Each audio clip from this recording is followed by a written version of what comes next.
Grand Yoff Tilène comme Pikine Guédiawaye la te tey bu Ada Fass teeyul defe ne moo mën Zarko day nax boppam Zarko ko gën a wow moo ko gën a diis moo ko gën a neex.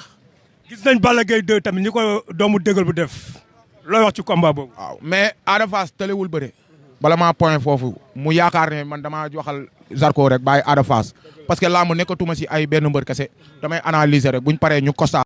moo baax ngemb bi. yaram bi dafa nangu. dafa nangu Lamine. waaw. mu ngay mbëlee xoolal Zarko li muy def Lamine. Zarko. li muy def nii. waaw ma xoolal Zarko yow. li mbaa avertissement du ko ci fekk. man de Zarko jaaxal na. léegi saaga warul saaga. mbotti na ko mbotti ba mooy na de Lamine. Zarko ak Ada Fass. Lamine Zarko mi daa mel ni lu wóor la ali tey de. Zarko mu ngi fowee doonte Ada nag il est distrait. mu ngi fowee Ada Fass wala muy fowee boppam. mu ngi fowee lu ko mën a yàqal lu ko. waaw li may wax rek une erreur peut porter préjudice mën nga def erreur bu ndaw mu yàqal la. waaw mais Ada dafa téye te liggéeyul looloo may Zarko li maximum de concentration la combat bi laaj la. mais père dina ko daan na ko. Ada Zarko daan na la.